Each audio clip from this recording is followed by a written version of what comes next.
Hello again, everybody. Zack Attack is here with my TNA Impact Wrestling review for this evening, Thursday, February the 6th, 2014. Stirring you up. I'm here. They taped the last couple impacts for the rest of the month all in a row in different areas of UK. I know they're in Manchester for about 2 weeks, and now they got another week here taped from Glasgow, Scotland tonight. Tonight's Impact, another mixed bag here, kind of a screwy little match involving Angle, which was written for, well, I know the purpose of why the match ended the way it did, but should never happen during the match. I think it should have taken place backstage.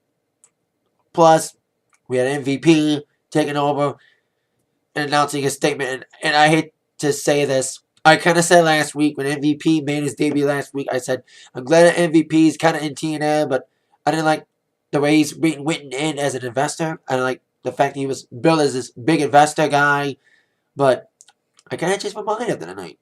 MVP's promo is the fucking truth. Backstage and on screen. Which I'll kind of address his real life statements. Not just aiming at TNA, but also aiming at WWE, it seems like, about mismanagement. I did like his promo, which I'll get to that. But we begin with action, which we had a little bit of tonight. Once again, I've been complaining. It sounds like a broken record every time in TNA. They have a little more talk and a lot less action. So we would begin Impact with action. Kind of the only decent thing about Impact tonight was the Monsters Ball match between Abyss, Joseph Park / Abyss, whereas we would see, taking on Eric Young, the mad scientist. That kind of brought the Monster back to life. It all sparked from last week's tag team title match when Abyss knocked out the referee and attacked Eric Young, and Eric Young challenged Abyss to this Monsters Ball match. Like the scientist said, this is the last test to prove that Joseph Park is indeed Abyss. So we would see Eric Young and Abyss duke it out backstage, which kind of impromptu started the Monsters Ball match with that little ball backstage, sprawling from backstage to the ring, which would, of course, bring the referee and, of course, start the match. It was a typical Monsters Ball affair. Weapons galore, especially the decks were involved with. I'd give Eric Young credit tonight. Eric Young fought his heart out tonight, trying to outmatch the power of Abyss. He did take the fight to Abyss. And he was taking all sorts of punishment from Abyss. He was getting his butt whipped. He went through a table. Even a mirror was involved. A lot of things were thrown at him. He was trying to pull Abyss's mask. That was like the thing. Trying to pull Abyss's mask off. That was like the theme of the match. He was trying to pull Abyss's mask off. But of course, Abyss just hammered Eric Young. And despite Eric Young getting all this punishment, he still kicked out. He was still enduring this punishment. He was being dealt with, just slammed by Abyss, especially going through a table and all that stuff. But then Abyss trying to go for another weapon. I thought I was going to grab a barbed wire 2x4, barbed wire baseball bat. Ended up being Janice, his nailed friend that he was going to nail Eric Young with. Pun the pun. So he was about to hit Eric Young with this Janice. Eric Young finally pulled the mask off to reveal that it was indeed Joseph Park. And Joseph Park gave him the Black Hole Slam on the tax. 1, 2, 3 victory for Abyss / Joseph. And then Abyss realized that he is Joseph Park. I've said this numerous months, that I knew that Joseph Park and Abyss were the same person. You know what I mean? You had to be oblivious not to see it. So I'm glad it kind of enhanced it in the storyline that Joseph Park and Abyss are the same person. I did like the way the storyline ended up. I didn't like the way it was going for a while, but I love like this last few months, like finally ending the story. I think this is the perfect end of the storyline to finally put it to an end that indeed the character Joseph Park knows that he is Abyss. Because we knew real life that he's Abyss. So his character needed to realize that he is Abyss. So I think it's a good ending. So we'll see how this goes from here. Will Abyss fully come back? Who knows? But I think this could be a good sign that Joseph Park character could be done. That Joseph Park finally realizes he is Abyss. This whole thing has been a charade. So we'll see how it all ends up in the end. So there you go. Joseph Park / Abyss gets the victory on Eric Young, and Eric Young may go away. I heard Eric Young had a backstage meltdown that kind of was involved in this promo that he aired after the match. So we'll see what's up for Eric Young in the future. Now on to our next matchup. Actually, before our next matchup, we would indeed get a match made. I kind of knew this. Last week we saw Samoa Joe beat Magnus in a tag team match with Kurt Angle, and said that Magnus or Joe, and Magnus and Rockstar Spud was the teaming of AC3 teaming up against Joe and Angle last week. And Angle and Joe said, if we lose, we get to leave TNA, but if one of us wins, we become number one contender. Well, Samoa Joe became number one contender by submitting Mr. Magnus to the Key to Clutch last week. And Bobby Roode was promised a title match from Dixie Carter. I kind of knew these two were going to clash. I thought it was going to lead to a triple threat at Lockdown. Or number one contenders match. Which is going to happen. Bobby Roode against Samoa Joe tonight, number one contenders match. Another match was made, not by Dixie Carter, but a match was made by MVP in his promo. Of course, the new investor. Now, like I said in the beginning, and like I said last week, I did not like the I love MVP and all. I like him, bowling. I liked him in WWE, and I was like happy he was in TNA, but I don't like the way he's being written in as an investor. Because they're hyping up this investor. Like, who's the investor? Who's the MVP? Kind of like a wait moment. But I kind of changed my mind after this promo tonight. Because he's like, I'm sick of mismanagement in wrestling. There's time for a change. He's not just saying it in TNA. He's saying it in WWE. Damn mismanagement. CM Punk. Anyway. And I loved MVP's statement about TNA. And I've said it about TNA a few times. That TNA has all the right tools. They have the right talent. They have the fan base. But mismanagement screws it up. Or as I call it, the Lions analogy. Like you do all this, you have all this stuff. You have all these great talent. And you fuck it up by doing stupid shit. I've said it for weeks about TNA. And I'm glad MVP fucking addressed it. Not just on screen, but backstage too. That mismanagement has dealt a bad hand to TNA. The TNA's got so much going for it. Great fan base, and great wrestlers, great talent, but TNA fucks up by making stupid decisions. And I hope this change really does happen, but hey, it's wrestling, so who knows? But MVP saying, it's time for a change, and egomaniacal people, and Dixie Carter, and a way to terror must end. Little lapdog came out to interrupt the festivities. Being Rockstar Spud saying that, listen, MVP, Dixie Carter wants to be fair. It's like, yeah, fair? Yeah, what?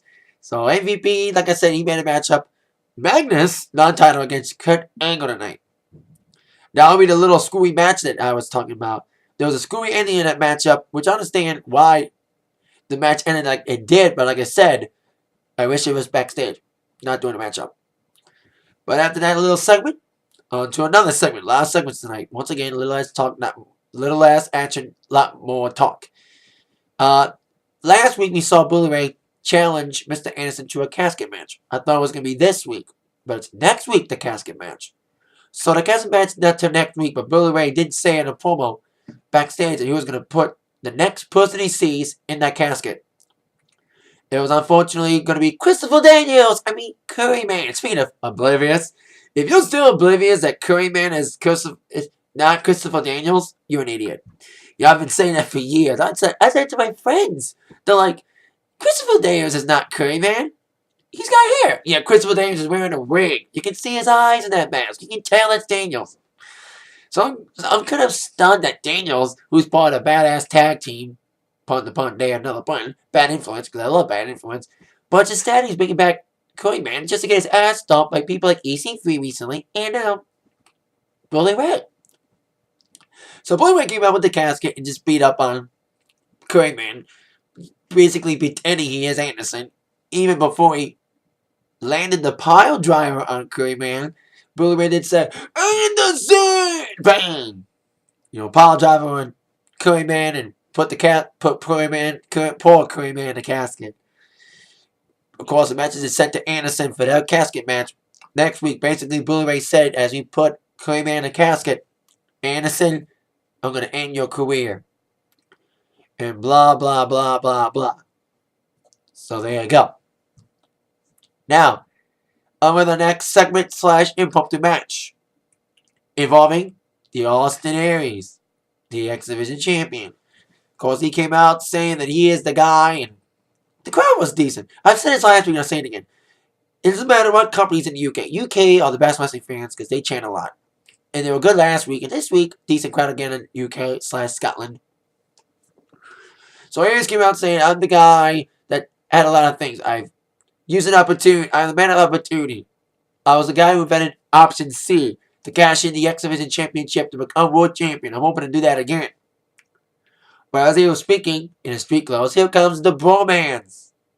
As a distraction to enable Zema Ion to sneak out from behind from the crowd, hit Aries with the briefcase that had the X Division Championship match opportunity he won. Speaking of opportunities, that he won in the Face of Fire match. He was going to cash it in after nailing Aries in the head with that briefcase. With a distraction, that setup distraction coming from bromance to enable that attack. Despite that, Aries still kicked out, and Zema brought the fight to Aries. Still woozy from that attack. And in his street clothes, like I said, Aries was not prepared to wrestle, and Zema thought it was a perfect opportunity to sneak up from behind with Aries not prepared, not even dressed, to prepare for a fight in the ring to take the opportunity and win the championship. But as we would see, despite that sneak attack, it didn't work. As we would see, despite Zema Ion's best efforts to thwart in a negative DDT. Great DDT move, by the way. That little tornado DDT move by Zema really was a dagger. But Aries came back to life, beat up Aries, beat up Zema outside the ring. Instead of a big clothesline with an IED move, and of course landed the brain buster in the victory for Aries. Despite that sneak attack opportunity, Zema Ion failed to cash in the opportunity to be X Division champion, and Aries retained. So, too bad, Zema. You're like Damien Sandow and John Cena. Failed to cash in an opportunity and win the title. It's like minor big briefcases, Zema failed, he cashed in, but he didn't win the title. I was trying to use the analogy, but I will explain it better. Zema is like John Cena and Damien Sandow. They tried to cash in a briefcase for a title match, but didn't win the title. That's what I was trying to say. So there you go. Now, our next segment involving this whole situation with Sam Shaw and Christy Hemme. I think it's a stalker storyline. We saw that last week with Sam Shaw and this Christy Hemme on this date with this shrine of sorts to Christy. And Christy wants him to back off.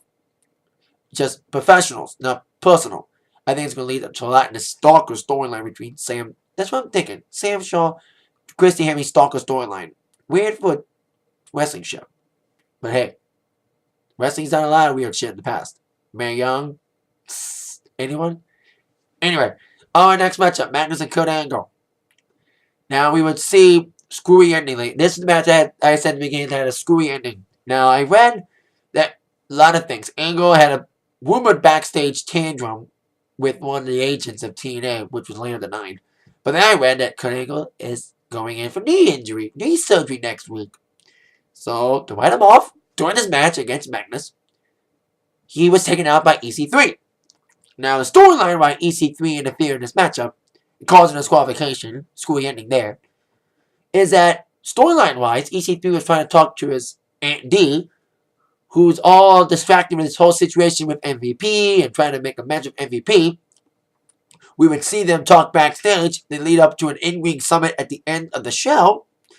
And Dixie's like, I got no time for you, EC3. So EC3 was trying to make a statement to his Aunt D by attacking Kurt Angle during this matchup, focusing on his injured knee. So this is storyline way of how Angle got written out, being attacked during the Magnus match, and being nailed with a steel chair and getting his knee taken out. Now, like I said, I don't mind Kurt Angle being written out with an attack from EC3. Just not doing a match. I wish they would have, like I said in the beginning, I wish they would have written out Kurt Angle backstage, not doing the match. So it's kind of a screwy little match ending, After I found out it was because Angle's injury, others because Angle's contract is up, but it's not. So he's got knee surgery, so he's been written out for a few weeks with his attack from EC3. So there you go. So Angle Byron went back to after lockdown, after this injury. He was supposed to take on EC3 from what I've read. That this was going to lead to a match between him and EC3 at lockdown, but it's not going to happen because Angle's got written out with his knee injury, which will lead to surgery, which he's really having. So that's why he's written out for a while. Now a segment involving Chris Sabin and Velvet Sky. Now, Velvet Sky and Chris Sabin have a new relationship was destined for a breakup, destined from the beginning that I knew it was going to end unprettily. I knew it was destined to end destined not to end pretty, which it did last week after Velvet screwed Chris Sabin the X Division Championship match after Chris Sabin didn't care about her, only care about me, him. Velvet broke up with Chris Sabin, and Sabin's like, I'm not done. We're not over till we say we're done. Where it looked like Sabin was trying to kiss and make up to Velvet by having his little date. They was trying to. It looked like they were trying to reconcile. But then he pulled out a ring case. It looked like he was proposing. But it was an empty ring case. Basically saying that we're done. Now he said last week, it's not over till I say it's over. Well, he is saying it's over now. But the way he did it by, having that fake proposal and just trying to, looking like they were going to make up, he's like, he's always about him.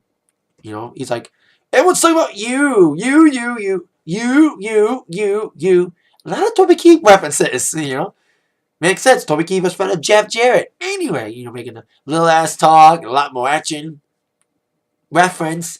And now that I want to talk about me reference, the you. I want to talk about me. I want to talk about I. That's what Sabin's saying to Velvet. They want to talk about me. Egotistical me, Chris Sabin. So the kind of officially done. And Sabin challenged Velvet to a match next week. Because Sabin's like, I'm the better superstar than you. So we talk about me, not you. So we me and you next week in the match. We'll see how that ends up. Kind of a screw up at your end screwly. So there you go. Now with that, I knew they were destined for a breakup. Now it's officially. I knew that was headed for a heartbreak. Ringer reference. Anyway. Oh, and I made a event, which I was hoping that not be a screwy ending after that Angle Magnus match. But thankfully there wasn't a screwy ending in this matchup. Bobby Roode against Samoa Joe. #1 contendership on the line. Now Bobby Roode was in there all alone because he said to Dixie, basically, I'm not doing any more favors. And Dixie's like, you don't want to do any more favors? I'm not going to help anybody help you. You're on your own tonight, buddy. Against Samoa Joe. So Roode was trying to, of course, prove his point that he deserved the title shot. But, of course, Joe wanted to prove his point, too. The old saying goes, Joe's gonna kill you. And Joe literally killed Bobby Roode in the early half of this matchup. But then Roode, with his sly, quick moves, he did came back in the ending. And I like Roode. Roode's a good heel. He's always been a good heel ever since he turned heel 3 years ago. He was heel when he first went solo back in 2007 when Team Canada broke up. With Miss Brooks, a.k.a. Tracy. So, he was a good heel then, he was a good heel now. So, there you go. So, Roode was, of course, sliding his way. I thought Roode was going to cheat his way. Since we wasn't going to have any help from anybody of any of Dixie's cronies to help him out, I thought he was going to cheat by, holding the tights or whatever. But, indeed, despite Joe's best efforts to get back in the game by trying to counter Roode's moves by trying to set up the Muscle Buster, Roode came flying back with his big moves. He did his Spine Buster move. And probably was going to maybe set up week Joe more and set up for a crossface. But Joe could, of course, being the Samoan submission machine that he is, he indeed nailed the Muscle Buster after another attempt at beating up Roode some more, weakening him, setting up the Muscle Buster, which led to the Nikita Clutch. The same move that helped Joe get the #1 contendership in the first place by making Magnus tap out to it. Who made Mr. Roode tap out to it tonight. So Roode's title shot went up in smoke, and Joe kept his #1 position as he is the true, undisputed #1 contender for the TNA World Heavyweight Championship at Lockdown against Magnus. And Magnus, I like you, buddy, but the way you won as champion, the way you align yourself with Dixie, it's not cool. Joe's gonna kill you. Joe's really intense, especially after Joe saw Angle being carried out after that attack by Magnus in EC3 with the knee. That Joe was more intent to defeat Roode and get that title shot against Magnus. So now it is official. Joe will get another shot at being TNA champion again by taking on Magnus at Lockdown after defeating Bobby Roode. Now on to our in-ring summit involving MVP and Dixie Carter. They had a little backstage summit. But MVP's like, I don't want to do this shit backstage. I don't want to do the talking in the ring. So Dixie Carter was trying to, because of the way MVP came in just unannounced and being all secretive, Dixie's trying to make up to him. Trying to kiss his ass, basically. or make him kiss her ass by being all nicey nice and say, oh, I'm fair, blah, blah, blah, blah, blah. And MVP can see through our lies. Like I said, I love MVP's promo tonight about mismanagement, which is so true. Not just about TNA, but WWE as well. It's about both companies. Both companies have mismanagement. So, especially TNA has more fucked up management. So there you go. All of this.